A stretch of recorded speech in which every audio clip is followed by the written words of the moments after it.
தாய்மொழி திறனை ஊக்குவிப்பதற்கு முயற்சி எடுங்க. வெட்கமா இல்லையா உங்களுக்கு? ஆட்சியில் இருக்கிறீங்க, தமிழ் மொழியை சொல்லி அரசியல் பண்றீங்க. வெட்கப்பட வேண்டும். இந்தியாவில் மொத்தமாக 18 சமஸ்கிருத பல்கலைக்கழகம் இருக்கு. நாம கட்டலீங்க ஐயா, கட்டிட்டாங்க. வேண்டும் என்று இருக்கிறது. தமிழ் பல்கலைக்கழகம் ஒன்றே ஒன்று இருக்கு. யாராவது உங்களைய தமிழ் பல்கலைக்கழகம் 10 கட்ட வேண்டாம் என்று சொன்னோமா? அதுவும் புரட்சி தலைவர் எம்ஜிஆர் ஐயா கட்டின தஞ்சாவூர் தமிழ் பல்கலைக்கழகம் ஒன்னே ஒன்று. கர்நாடகால போய் தமிழ் பல்கலைக்கழகம் கட்ட வேண்டாம் என்று யாராவது சொன்னாங்களா? அல்லது பீகார், ஒரிசால போய் ஒரு தமிழ் பல்கலைக்கழகத்தை ஆரம்பிப்போம், அங்க தமிழ் சொல்லி கொடுப்போம். நிதி கொடுங்க. மத்திய அரசு கிட்ட மத்திய அரசு எவ்வளவு நிதி கொடுக்கணுமோ அதை நாங்க வாங்கிட்டு வர்றோம். இந்தியாவில் எல்லா இடத்திலும் தமிழ் மொழியை கொண்டு செல்ல வேண்டும் என்றால் எல்லா இடத்துலயும் ஆரம்பிக்கலாம். அதற்கு உங்களுக்கு வக்கில்ல, துப்பில்ல. பாராளுமன்றத்துல cosmic energy coupled with atomic energy மாதிரி கேள்வியை கேட்டுட்டு இதெல்லாம் நடந்துட்டு இருக்க இன்னொருத்தர் அறிக்கை கொடுக்கிறாரு, சில்ட்ரன்ஸ் விங் அப்படின்னு. ஆல்ரெடியே இவ்வளவு பஞ்சாயத்து போயிட்டு இருக்கு. ஒருத்தர் சில்ட்ரன்ஸ் விங்குங்கிறார். நான் கேட்டேன், எதுக்கு நான் சில்ட்ரன்ஸ் விங்குன்னு போட்டிருக்காங்க? நான் கட்சியில் இருக்கிற குழந்தை பசங்க தான், அதுக்காக சில்ட்ரன்ஸ் விங்குன்னு வச்சிருக்கிறான். பாரு, இதெல்லாம் தமிழகத்திலே நடந்து கொண்டிருக்கிறது. எல்லா மக்கள் பார்த்து கொண்டிருக்கின்றார்கள்.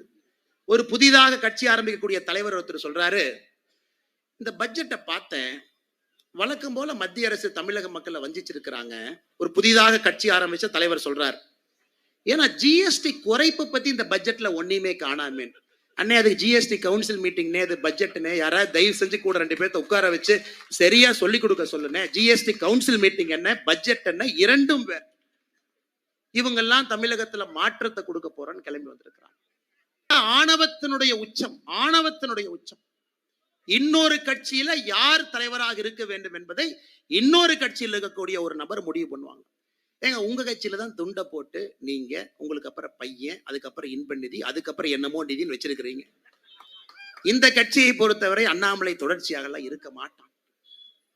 ஒரு தலைவர், ஒரு தலைவருக்கு பின்பு ஒரு தலைவர், எல்லா தலைவரும் இணைந்து இந்த வேலையை செய்வதுதான் அந்த கட்சியினுடைய அடிப்படை பண்பு. ஆனா அண்ணாமலை இங்கேயே தான் இருப்பான். எப்ப வரைக்கும் இருப்பானா, அறிவாலயத்தில் இருக்கக்கூடிய ஒரு செங்கலையும் உருவி எடுக்கும் வரை இங்க இருப்பான்.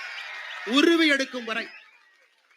இந்த ஊழல் பெருச்சாளிகள், 35 அமைச்சர்கள் ஊழல் பெருச்சாளிகள் 2026 சிறைக்கு செல்வதை பார்ப்பதற்கு இந்த அண்ணாமலை இருப்பான். அதுவரை நிச்சயமா இருப்பான். அதுல உங்களுக்கு எந்த சந்தேகமும் வேண்டாம். இதையெல்லாம் கேட்டா கோபம் வருது. அன்பில் மகேஷ் பொய்யாமொழி இன்னைக்கு காலைல சொல்றாரு, என்னங்க ஒரு கட்சியினுடைய மாநில தலைவர் என்னை பார்த்து பொய் சொல்றீங்கன்னு சொல்றாரு. நான் எதுக்குங்க பொய் சொல்றேன்? ஏங்க, திருச்சிராப்பள்ளியில உங்க சொந்த ஊர்ல, உங்க சொந்த திருச்சிராப்பள்ளியில ராமநாதபுரம் அப்படிங்கிற கிராமத்துல 2 ஆண்டுகளுக்கு முன்பு அரசு பள்ளியை இடித்து குழந்தைகள்லாம் மரத்துக்கு கீழே உட்கார்ந்து 2 வருட காலமாக பாடம் நடந்து கொண்டிருக்கிறது. 2 வருட காலமா பச்சைமலை பகுதியில் ராமநாதபுரம் கிராமத்துல 2 வருஷம் ஸ்கூல் கிடையாது அவங்களுக்கு. இடிச்சாச்சுங்க, 2 வருஷம் ஆச்சு, இடிச்சாச்சு. மரத்துக்கு கீழே என்னுடைய முகநூல்ல அந்த வீடியோவை போட்டிருந்தங்க ஐயா. குழந்தை பார்க்கணும் நீங்க, அந்த வெயில் எப்படி நிக்கிறாங்க. அதுக்கு நாங்க PM ஸ்ரீ பள்ளி கட்டி கொடுக்கிறோம்னு சொல்றோம், நவோதயா வித்யாலயாவை கொடுக்கிறோம்னு சொல்றோம், கேந்திரிய வித்யாலயா எவ்வளவு வேணுமோ கொடுக்கிறோங்கிறோம். நவோதயா வித்யாலயா பேரை வேற ஏதாச்சும் பேரை மாத்துக்கிறீங்களா, அதுக்கும் தயாரா இருக்கிறோம். அதை வாங்குவதற்கு துப்பில்லை. ஆனா அன்பில் மகேஷ் பொய்யாமொழி பையன் அவர் நடத்தக்கூடிய பள்ளி விழாவில் பங்கேற்பாரு. ஒருத்தர் வந்து கேட்பாரு, அந்த சயின்ஸ் ப்ராஜெக்ட் நல்ல விருது வாங்கினீங்கல்ல. அந்த பையன் நல்ல பையன், நான் எதுவும் பண்ணலீங்க, சும்மா தாங்க நின்ன, யாருக்கோ விருது வாங்கினாங்க, என்னை விட்டுருங்க. ஸோ உங்க பையனுக்கு ஒரு நியாயம். திருச்சி மாவட்டத்துல இந்த மரத்துக்கு கீழே உட்கார்ந்து இருக்கக்கூடிய ஏழை குழந்தை தாய், அவங்களுடைய குழந்தைக்கு ஒரு நியாயம். இதாயா நீ வச்சிருக்கிற சமூக மாடல் லட்சம்? ஆனா முதலமைச்சர் என்ன 23ஆம் புலிகேசியை போட 2 சிரிச்சுக்கிட்டு ஆனந்தமா இருக்கிறாங்க. இன்னொருத்தர் வேற வெக்கமே இல்லாம சொல்றாரு, இந்த அரசுல தான் பெண்கள் பாதுகாப்பு, வெளியே வாயா செப்பல் எடுத்து அடிக்கிறவங்களா உட்கார்ந்து இருக்கிறாங்க. 2026 சட்டமன்ற தேர்தலுக்கு ஓட்டு கேட்டீங்களா, வெளியே வரதானே போறீங்க. இப்பெல்லாம் பேசுறாங்க. அன்பு சொந்தங்களே, நாம் அனைவரும் இணைந்து இந்த கூட்டத்திலே நாம் பேசக்கூடிய கருத்துக்களை எல்லா மக்கள்கிட்ட எடுத்துட்டு போனோங்க. அதான் இவங்க எந்த அளவுக்கு விஞ்ஞான ஊழல் செய்யறாங்கன்னு ஒரே ஒரு கருத்தை மட்டும் முன்னாடி வைக்கிறாங்க. எந்த அளவுக்கு விஞ்ஞான ஊழல். இலவச வேட்டி சேலை திட்டம் ஐயா, ஒரு வேட்டி எடுத்தீங்கன்னா நூல் 2 பக்கம் வருங்க ஐயா. இது ஒரு நூல், இது ஒரு நூல். இந்த நூல் பேரு வார்ஃபுமாங்க, இந்த நூல் பேரு வெஃப்ட்மாங்க. இந்த 2 நூல் சேர சேரத்தான் வேட்டி செய்ய முடியும். தமிழக அரசு போன ஆண்டு சொல்றாங்க இலவச வேட்டியில வார்ப் நேரா இருக்கக்கூடிய நூல் 100% காட்டன் தான் இருக்கணும். இவங்க எந்த அளவுக்கு ஊழல் பண்றாங்கன்னா, காட்டனுக்கு பதிலா பாலிஸ்டரை மாத்துறாங்க. காட்டன் விலை என்ன, பாலிஸ்டர் விலை என்ன, அதுல மட்டுமே 300 கோடி ரூபாய் ஊழல். காட்டன் எடுத்துட்டு பாலிஸ்டர். அந்த வேட்டியை 5-6 வேட்டி எடுத்து நம்ம சோதனை பண்ணோம். அந்த சோதனையில 78% பாலிஸ்டர் இருக்கு, 100% காட்டன் இருக்க வேண்டிய இடத்துல 300 கோடி ரூபாய் மொத்தமா ஊழல். டிவிஎஸ்சிக்கு கம்ப்ளைண்ட் கொடுத்தோம். முதல் முறையாக டிவிஎஸ்சி, department of vigilance and anti corruption, லஞ்ச ஒழிப்பு அதிகாரி பாரதிய ஜனதா கட்சி அலுவலகத்துக்குள்ள வந்து என்னைய அலுவலகத்துல கேள்வி கேட்டாங்க. எங்க போய் வேட்டி வாங்குனீங்க, நீங்க வேட்டி வாங்குனீங்களா, இவர்கிட்ட வாங்குனீங்களா, அந்த வேட்டி எப்படி சோதனை பண்ணீங்க? நாங்க பாருங்க ஏதாங்க வேட்டி இப்படி சொல்லுவீங்கன்னா 3 இடத்துல வேட்டி வாங்கி 3 சோதனை 3 லேப்ல பண்ணியிருக்கிறேன், எல்லாத்தையும் வீடியோகிராஃப் எடுத்திருக்கிறேன், கம்ப்ளைண்ட்டும் கொடுத்திருக்கிறேன், ஆக்ஷன் எடுங்க ஐயான். இந்த ஆண்டு எவ்வளவு டெக்னிக்கல் ஆளுங்க பாருங்க. இந்த ஆண்டு கொள்முதல் கொள்கையே மாத்தி வார்ப்புல 65% பாலிஸ்டர் அலோடுன்னு இவங்களே மாத்தி இருக்கிறாங்க. போன ஆண்டு 100% காட்டன் இருக்க வேண்டும் என்று சொன்னவர்கள் 60. அதனால காந்தி அவர்களே, ஈரோட்ல உங்க பினாமி செஞ்ச பேரோட எனக்கு தெரியும், யாரு செஞ்சாங்கிறதும் தெரியும். 91ல கள்ளச்சாராயம் காட்சி குண்டாஸ் வழக்கிலே உள்ளே சென்றவர் நீங்க. காந்தின்னு பேர் வச்சுக்கிட்டு எங்களுக்கு பாடம் எடுக்க வேண்டாம். தமிழகத்திலே நேர்மை என்ன. அண்ணன் பெரிய கருப்பன் அவர்கள் நாம் ஒரு அறிக்கை கொடுக்கிறோம். அண்ணே, பயிர்க்கடன் தள்ளுபடி 12,110 கோடி ரூபாய் தள்ளுபடி பண்றேன்னு சொன்னீங்களே, பண்ணலையே. நான் பெரிய கருப்பன் அவர்கள் பதில் அறிக்கை அமைச்சர் கொடுக்கிறாரு, நைட்டு 11:55 கொடுக்கிறார். அடுத்து நான் சொன்னேன், திமுக ஆட்சியில பொழுது விடியாதுன்னு அமைச்சருக்கே தெரியமாட்டிருக்கு, அதான் நள்ளிரவுல அறிக்கை கொடுக்கிறார். 11:55 பதில் அறிக்கை. அமைச்சர் பெரிய கருப்பன் அவர்களே, நீங்க எவ்வளவு பெரிய ஃப்ராடு பண்றீங்கன்னா, 12,110 கோடியில இன்னும் 3,000 கோடி ரூபாய் கிட்டத்தட்ட நீங்க என்ன பயிர்க்கடன் தள்ளுபடியே பண்ணல. புதிதாக 16,000 கோடி வந்துருச்சு.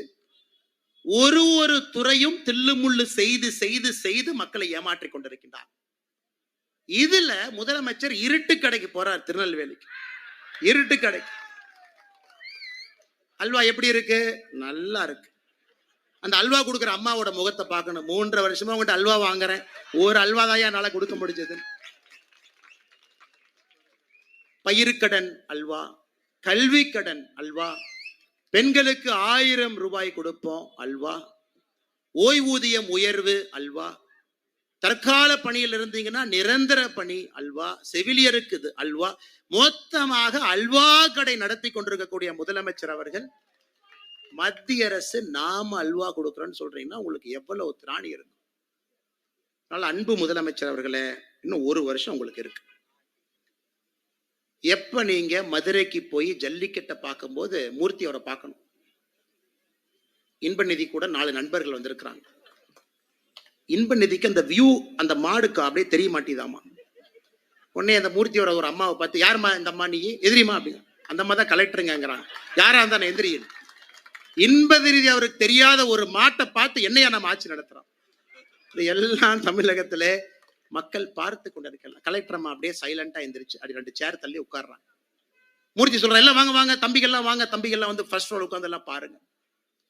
நீ போய் அப்படி மாட்டை பார்க்கலின்னா அந்த மாடு வெளியே வராது, அந்த மாடு ஜல்லிக்கட்டு பண்ணாது.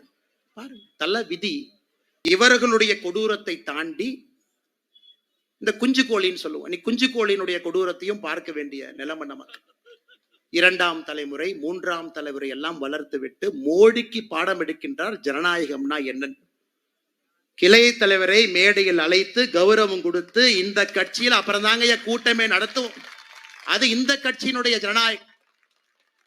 மக்கள் கையை கொடுக்கும் பொழுது இந்த பாக்கெட்ல சானிடைசர் எடுத்து இந்த கையில தொடச்சுக்கிட்டு, முதலமைச்சர் அவர்களே பாக்கெட்ல கையை விடுறீங்க, அதுக்கு தானே பேண்டே போட்டிருக்கிறீங்க. அது போலதான் இங்க பாரதிய ஜனதா கட்சியில யாரும் கிடையாது. கடைசியாக இன்னைக்கு ஒரு அறிவிப்பையும் சொல்றோம். தமிழ்நாட்டில் நீங்க என்ன சொல்லுவீங்க அப்படிங்கறத இன்னைக்கு நாங்க சொல்றோம். அக்கா தமிழிசை அவர்கள் தலைமையில பாரதிய ஜனதா கட்சியின் சார்பாக ஒரு குழு நம்ம போட போறோம்.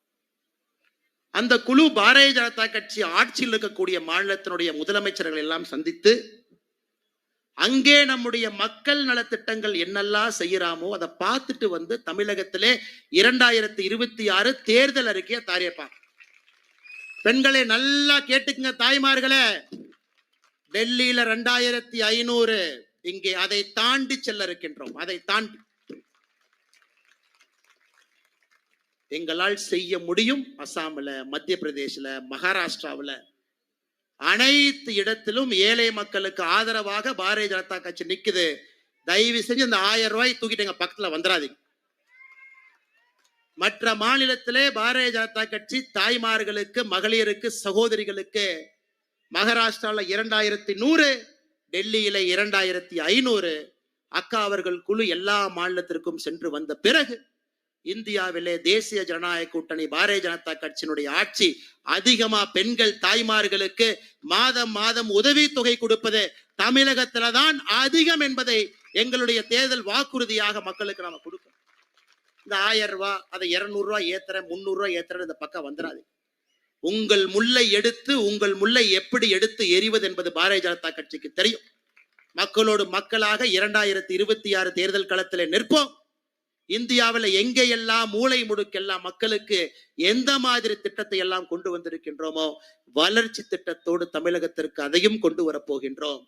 எங்கள் தேர்தல் அறிக்கையோடு போட்டி போட்டு தைரியம் இருந்தால் வெற்றி பெற்று காட்டுங்கள். 2026 தேர்தலில்